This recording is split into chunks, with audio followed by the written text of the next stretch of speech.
Welcome everyone to the next episode of our series, Secrets of Trading, with Stefanos and myself. And today we have a special guest here, Marlon. Marlon is a real estate investor. He has his own podcast. He's killing it in the real estate investment side, and he's an entrepreneur and a very, very huge person onto mindset. And so we thought he'd be the perfect person to bring on and kind of talk to you guys about, what helped him build up his mindset, build up his discipline, and get him to the next level of entrepreneurship. Welcome, Marlon.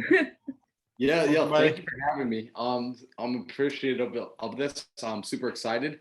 And yeah, I'm excited to share. All right, awesome. Yeah, so let's start off with, who is Marlon? So kind of tell us about yourself. Like, how did you get into, real estate investing? How did you build up your mindset? Like, who was Marlon 5 years ago and who is Marlon now? Okay, so interesting question, right? Because the path I took to real estate really isn't the traditional path. Mm-hmm. So before real estate, right? And this is, I promise you, it's going to tie in. I was a parkour athlete and a parkour coach, right? So parkour was like parkour was like my everything. Like that's what I did. I did that for about 9 years, traveled around the US doing it, coaching and teaching. We had one of the largest programs in the US. At least that's what our insurance company told us, like just by what we were sending them as student base. I coached at a place called Woodward in Pennsylvania. Anyone that's into action sports and extreme sports knows about Woodward. It's like the mecca for all things action. And with that being said, the reason I bring this up is because I had a lot of students, right? And a lot of my students were young kids, young boys and girls, starting as early as age 5 up to 18 and some older. And they grew up with me as I grew up with them. So as I was coaching them, what ended up happening very organically was I transitioned into a place of becoming their mentor. I had no clue this was going to happen. It wasn't a plan. It just started to happen because you're seeing these people day after day, week after week, month after month, year after year. They start to rub off on you, you rub off on them. So I would have conversations with my students asking, hey, what do you want to be when you get older? And the answer I would get most of the time was, I want to be a parkour coach, or I want to be a parkour athlete. And as cool of an answer as that was to receive, I loved hearing it because I knew they were saying it because they would see how much fun I had when I came to work and when I was working with them. It was killing me on the inside because I'm from New York, and being a parkour coach and a parkour athlete does not pay the bills. Like we're talking like where skateboarding was back in the 80s. Like there was no money. There still really isn't any money in the sport.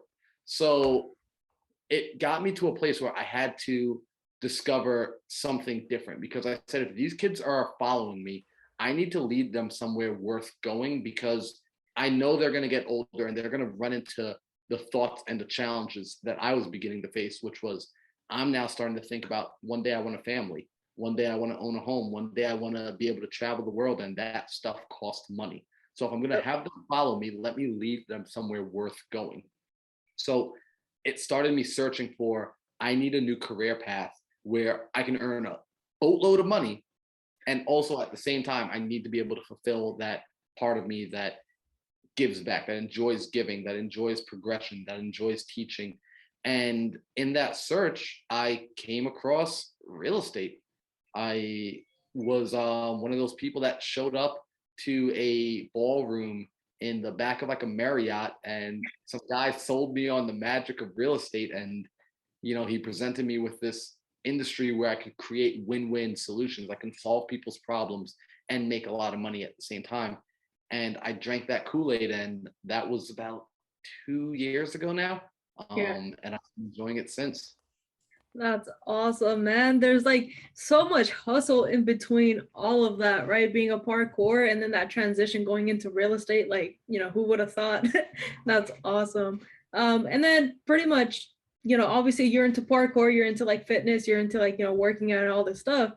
So a big part of that must have been discipline and mindset, right? So like, what were some of the challenges that you encountered along the way? And obviously like transitioning from like parkour and being a mentor for all these people who are looking up to you, and it's saying like, I want to be like you, in other words, right? And then having that mindset shift from like, okay, well, that was pretty much your catalyst to for you to think like, okay, I got to do something else? And then what was that mindset shift going into real estate, into the investing? And then like, what did you realize now that you were like, man, I wish I knew this like back in the days?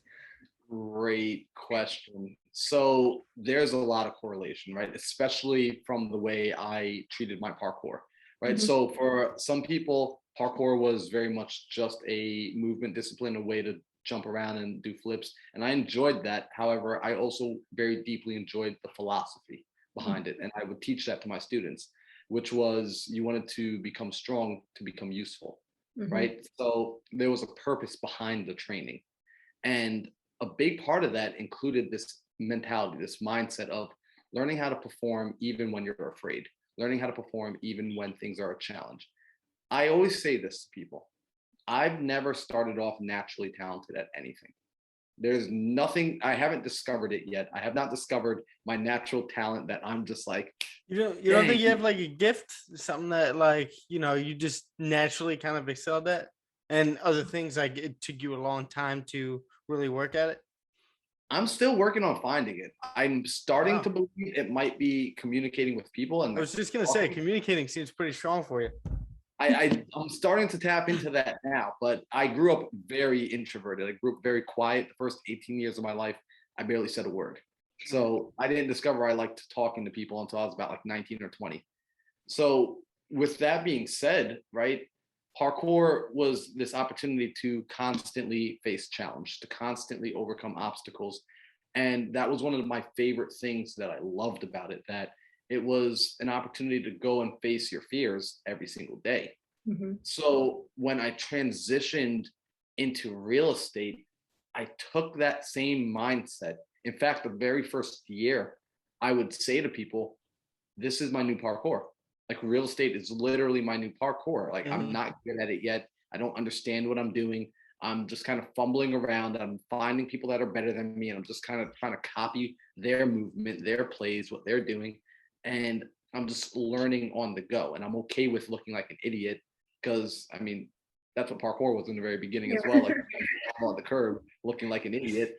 But I'm okay with going through that phase, knowing that there's going to be a reward at the end, knowing that I'm going to be rewarded throughout by enjoying that feeling of progression. Yeah. So the mindset that I had in parkour helped me in real estate. It gave me staying power to understand that although I'm not good at this yet, I will eventually get better as long as I stick with it. Mhm. And I would remind myself that over and over and over. And I think that's something a lot of folks struggle with when they're starting something brand new.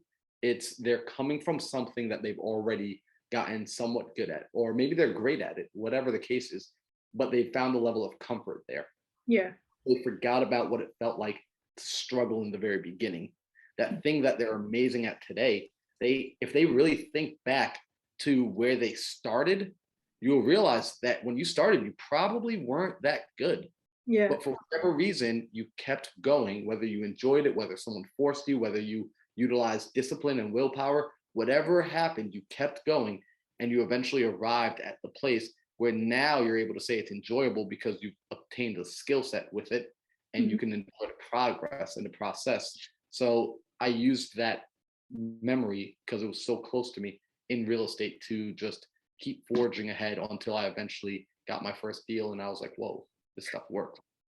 So you Hey, went from you like a physical parkour to now it's like, all right, all of this is going to be mentally. Like these are obstacles I'm gonna have to overcome and like things I'm gonna have to learn along the way and not being afraid of making mistakes or like looking like, someone who's very new into the space, but being more like a sponge where you're able to absorb all this information and then continue pushing. and Eggs. Oh, I'm sorry, Stephanos. no, I'm sorry. Also, you like being an entrepreneur, that kind of rang a bell with me, or not entrepreneur, but a introvert growing up. Like you didn't really want to talk. You couldn't really communicate at an effective level when you were younger, or maybe you didn't even want to. But that fear coming from parkour, bringing that into real estate, I imagine that helped you get over the cold calling and the door knocking pretty quickly. Because obviously, a lot of people don't want to make that call. They go make some coffee. They go, they're like thinking about what they have to say instead of just picking up the phone and dialing.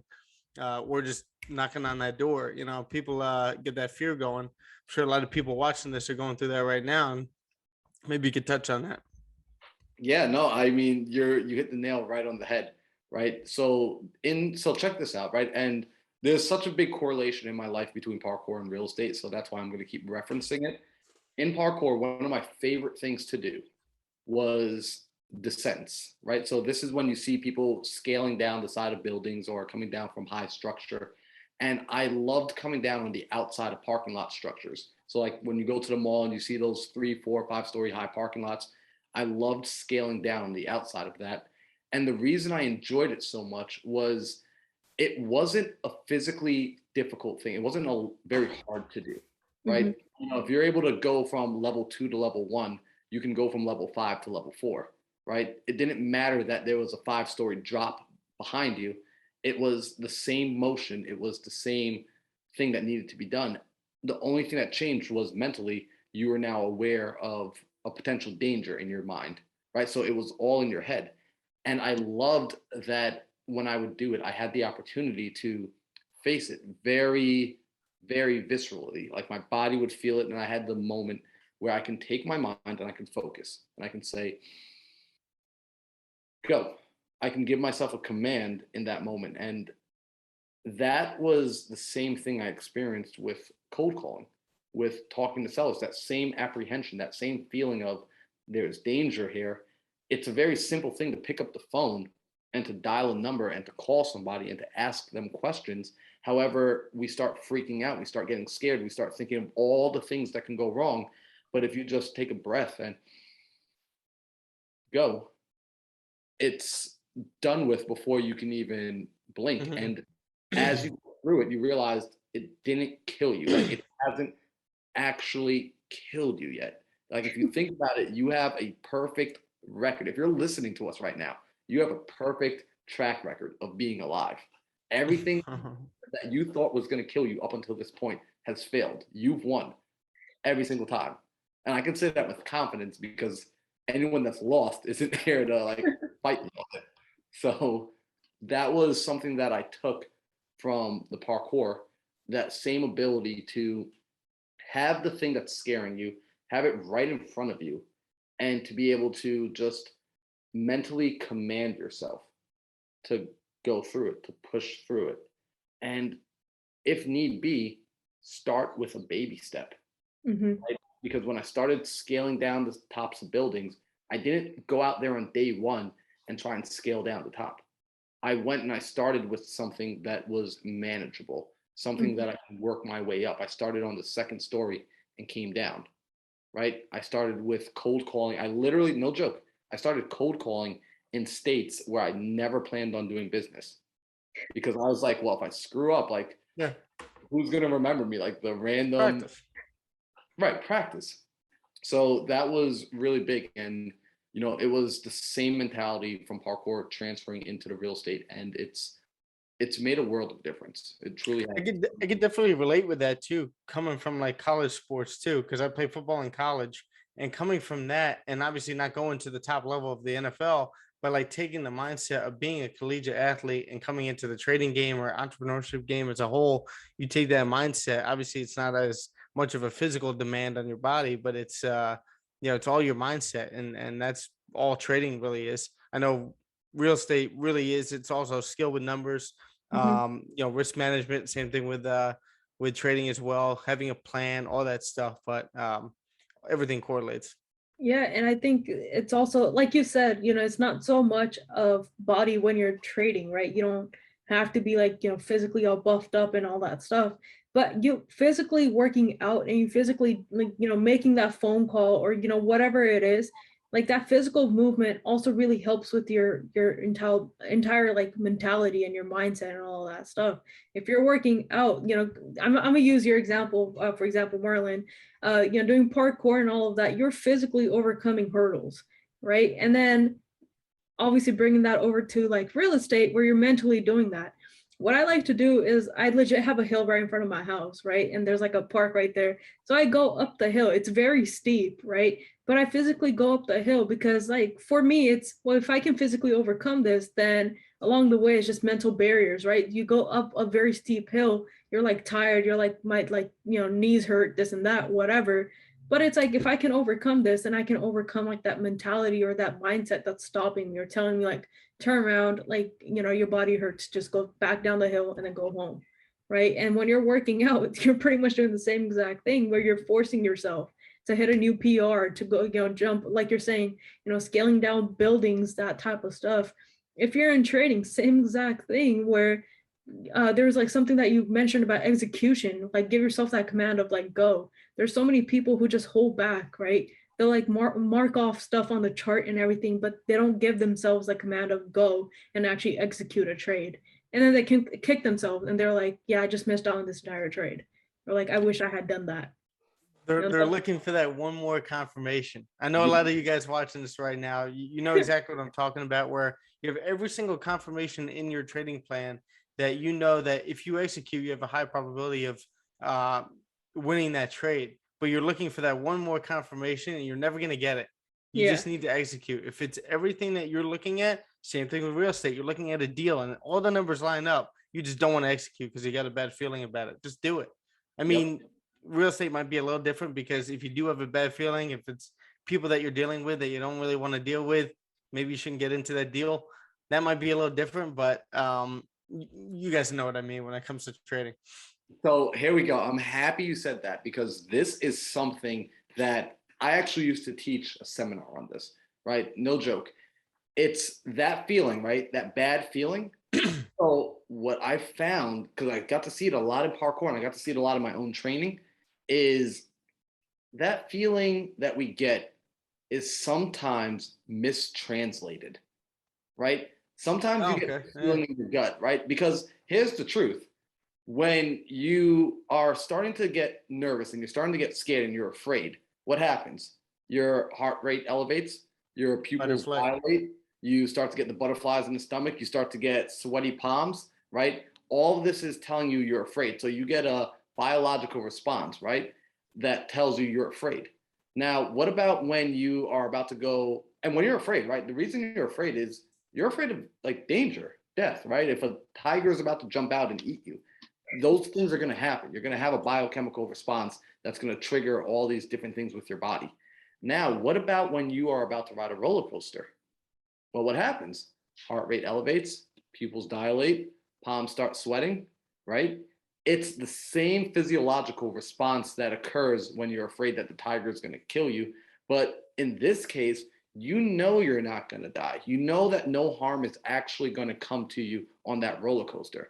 So you're excited, right? And that's the thing. Being afraid and being excited produce the exact same biochemical response, the same physiological response in your body.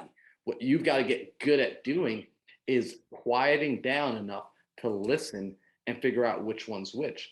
And it can be really hard to tell. So this is where you start to tap into the power of your mind, right? You have this brain that's able to calculate and bring in information.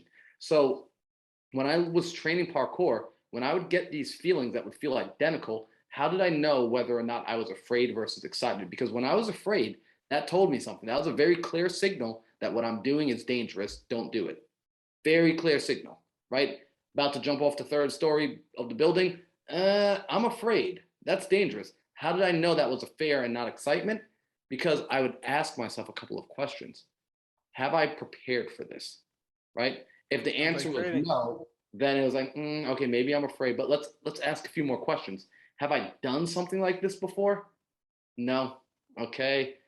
Why am I doing this? Am I doing this because I want to do this, or am I doing this because somebody's hyping me up to do this?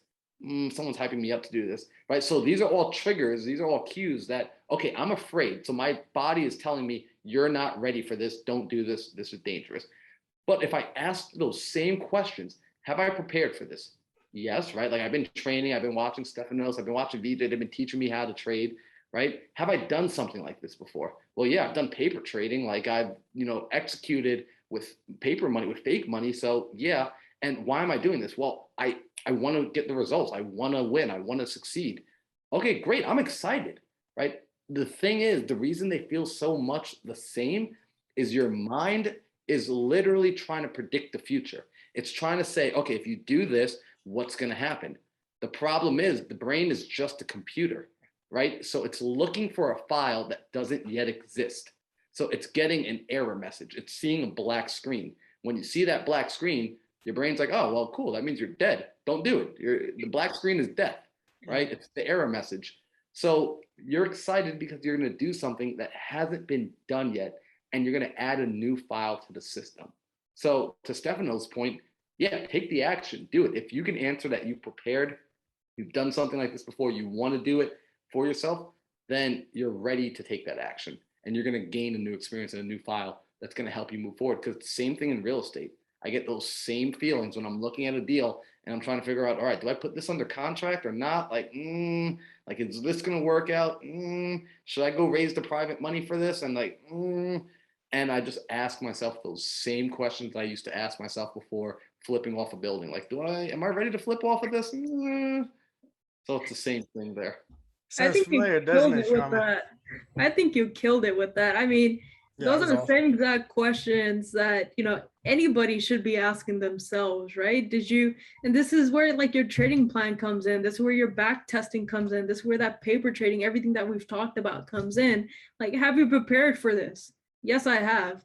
Okay. And then, and then the following question, just keep asking yourself, right? Is this part of my trading plan? Could be one of those, right? And somebody else hyping you up. Like, do you see people on Instagram who are talking about like, I just caught like 100 pip move, or like I caught like, whatever, their strategy is or their setup is. But then you have to come back to is that my setup, right? Am I comfortable with taking that trade, or is somebody just hyping me up? Am I just looking at other people and just, doing whatever?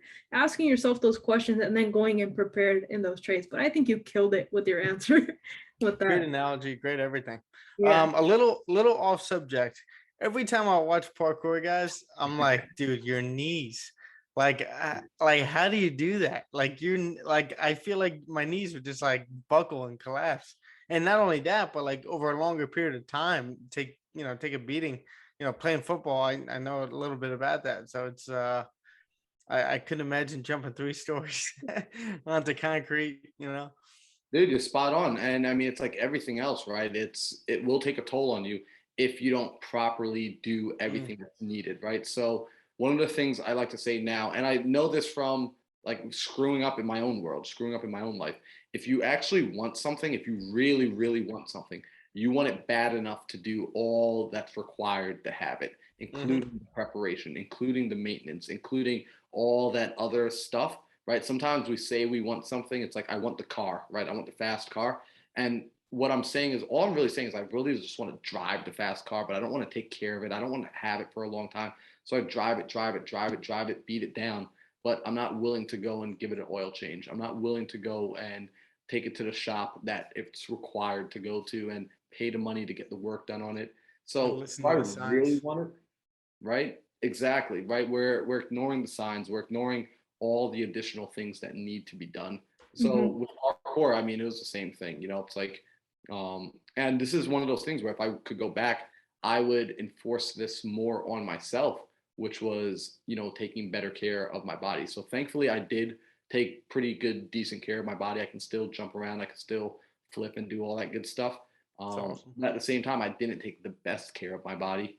I could have taken better care of my body for sure, without a doubt about it. And that's why I would teach it to my students, to remind them like, hey, look, I know your body doesn't hurt. I know this seems super silly, and great. I want this to feel super silly for the rest of your life. I want you to think that Marlon was excessive, right? He was paranoid and excessive. I want you to think that. Live the rest of your life believing that. Because if you continue to believe that, that means you're still in a place where the damage hasn't been done. Cool. I want you to have that. And at the same time, still have a taste of damage. Like, touch the fire, but don't get 3rd-degree burns all over yourself. Just touch the fire ever so slightly, so now you're aware of what I'm saying. You sitting there like Kobe with the ice bags over your knees? Yeah, just the left knee. Yeah, there you go. All right, so we got the parkour, Marlon, and then we got the real estate investor, Marlon. What does the entrepreneur, Marlon, look like? And then we'll end it off with like, what was one thing you've talked to like so many people on your podcast, right? And I personally listen to it like every day while I'm working out and everything. And by the way, his podcast, it's on Spotify. It's called Into the Mind, and I would highly suggest and recommend everybody go listen to that. It's amazing stuff. So like, what does the entrepreneur Marlon look like? And then what is one thing that you've learned along the way, going from like parkour Marlon to like investor Marlon to entrepreneur Marlon, and whatever you're going to do, future Marlon? What's like one thing that you have learned along that journey that you wish you had known previously? Yeah, great question. So entrepreneur Marlon, I would say that's a very different Marlon, right? In the sense of it's a Marlon that's on the right side of the quadrant. Anyone that isn't familiar with Robert Kiyosaki and the cash flow quadrant should really check that out. Oh, yeah. So, on the left side, this is where we have our employees and our small business owners. On the right side, this is where we have our large business owners and investors. And on that right side, or let me rephrase this. On the left side, you're trading time for money, right? You're working per hour. You can increase how much you get paid per hour, but you're still trading those hours for dollars. On the right side, you now are given back all of your hours. They belong to you again. And you now get to choose where you place them, what you place them in. And that's what makes our entrepreneurs, and that's what makes our investors. And it's an interesting responsibility to be given all of your hours back to yourself, because now you become responsible for where they go and what they produce. That can be very scary. It can be it is a lot of responsibility. It's also the reason you get to enjoy unlimited victory, unlimited results, because you now have taken the limiter off. So entrepreneur Marlon is now somebody that is in charge of his own schedule and consistently putting himself around people that are better, right? People that are better than me in every aspect of life. I actively seek it out. And again, it's a lesson I learned from parkour, because it was how I was able to accelerate as quickly as I did as an athlete, was I kept finding other athletes who were better than me. Right. I'm sure that you guys can relate between trading. Stefanos, when you were playing football, I'm sure that you saw that when you put yourself around the right people, it had a massive effect. Oh, yeah. So as an entrepreneur, I consistently seek to put myself in those rooms where I feel like the smallest fish, right? I think you and I were talking about this, VJ, when we were in Cancun. At the end of that trip, I was like, I literally feel like I am the least successful person in here. She said that to me too. When you got back. Yeah, it's the greatest feeling in the world, because it's like, wow, I have an opportunity to soak up something amazing here. I have the opportunity to grow. I have the opportunity to see the next level and to achieve for it, because most people don't know what more is out there. So it's harder for them to ask for it. It's like going to a restaurant and they ask you, all right, great, what would you like? But they never gave you a menu. Yeah. Well, I mean, granted, you could say anything, but most people are going to be like, they're going to order what they already know. Yeah, what they're comfortable with. Exactly. Not realizing that there could have been so much more that they could have had. Yeah. So as an entrepreneur, I find myself consistently seeking what I don't know, and seeking it from joining into the right circles. Like being here on a Monday evening with you guys is super fun for me right now, because I can learn about trading, I can talk about mindset, and hopefully I'm able to grow from just this experience. So and given this is 10 p.m. your guys' time, I mean, that speaks volume, right? Right there, where we're coming together to, record this and provide this to the people, and kind of for free too, just this is stuff that we wish we had known. These are things that we're learning along the way in our journey. I mean, we haven't gotten to the points that we want to be at, I guess, like all three of us, right? Yeah. But we are like pretty decent far along, where exactly how Tim's story says, that I'm not where I want to be, but thank God I'm not where I used to be. Right. And I'm very glad that we've come such a far, journey like into the future. And I look back and I'm like, thank God I'm not where I used to be last year, the year before that, or the year before that. Because I vividly remember, thinking one day in my life that I want to be, where I'm in control of my time, where I'm in control of how much I'm earning, where I'm in control of, what kind of jobs am I going to produce? What kind of culture am I going to produce? What kind of opportunities am I going to produce to people? And right now I'm sitting here where I look back, and sometimes like in our day to day, I guess we tend to forget this, but I look back, I'm like, I really did that. It's yeah. Yeah. It's an awesome feeling to be able to look back and just look at where you used to be. Yeah. Even if like you're a completely different person. Like I remember before 2021, when I was in college, I lived on the football house. Like we were partying, we were doing our thing. And as you mature, you grow older, you're like, all right, these things aren't as important. These things are. I want to make a name for myself. I want to make a legacy. And to do those things, you got to sacrifice all those other things and throw those out and maybe revisit them later when you have that time freedom. But as you guys were saying, there's nothing more important than time and health. If you Yep. could buy your time back and you somehow figure out your health, start early. As Marlon was saying, take care of yourself. Be proactive instead of reactive. You're gonna be good. Absolutely. So Marlon, what's one thing that you wish you had known, throughout this journey? And then like, what's one thing that you would leave like, our audience with like one gem that you learned along the way, maybe in like, last week, last month, whatever it is. Ooh, it's so hard to give just one. So here's what I would say, right? This is something I wish I knew from early on. And it was something I did know. So it's almost like I wish I had confirmation on. So for anybody that's listening, if this is about to resonate with you, like if you're starting to like lean in a little bit as I'm saying this, it's because it's meant for you to hear. It's you don't have to wait for something else to get started. You don't need to wait until you're older. You don't need to wait until you have more money. You don't need to wait until you have your parents' approval. You don't need to wait until the plan is perfectly figured out. You don't have to wait for any of that. If the thought is already in your mind, if that idea is there, that means it's time, right? It's literally trying to birth itself. It's trying to hatch, but you keep pressing it down. You keep telling it, wait, we need to do this first. You don't. The truth is, get started right now.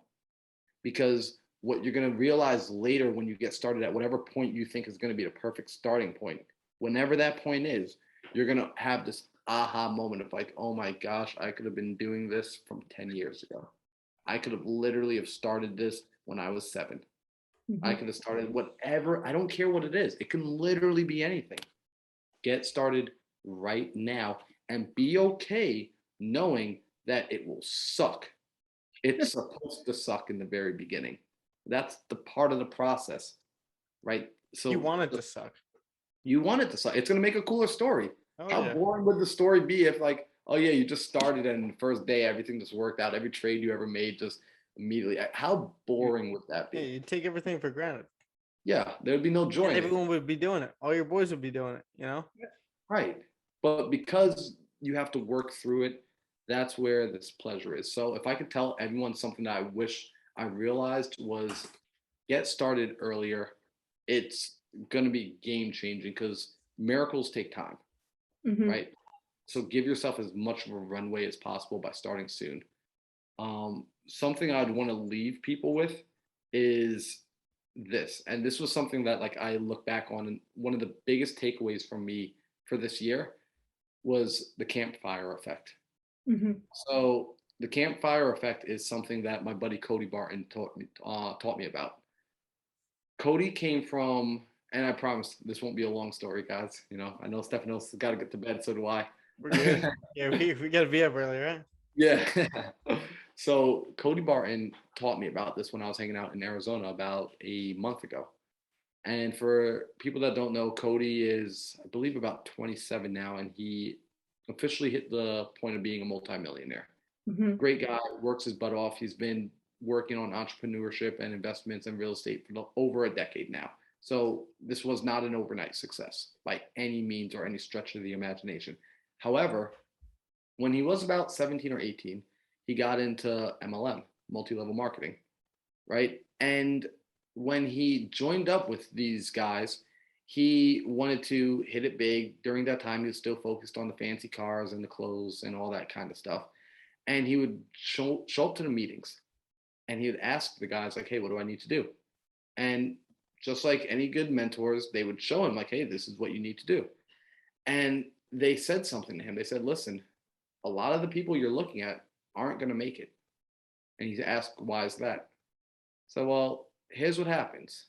We all come around this campfire, right? When we come to these meetings, we all come around and huddle around the campfire to get warm. And when we're here, the energy is high, the morale is high, all of that's good.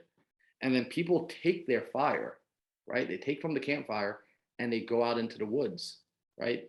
And what happens when you're out there?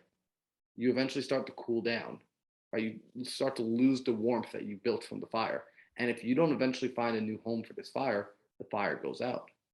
And they say, listen, you don't need to actually go and find a new home for the fire. You already found the home for the fire. It's where the fire came from. Keep coming back to the campfire, right? The people that keep coming back to the campfire are the people that get to feel the warmth, right? And the campfire never loses its power, right? But the campfire doesn't have the ability to warm you if you're standing way over there. You have to come closer to the fire. You got to keep coming back closer to the fire. So Cody did this. He kept coming closer and closer to the fire. He kept hanging out with the people. He kept tuning in. He kept listening. He kept showing up to the events over and over and over. Before he left high school, he was making 6 figures, right? Through multi-level marketing. We know a lot of people that have tried MLM and have made nothing. But what changed with the people that made something? They kept coming back to the campfire. They kept putting themselves around the right people. There's a power in proximity. The fire cannot warm you up from across the room. The fire can't necessarily warm you up through a video call.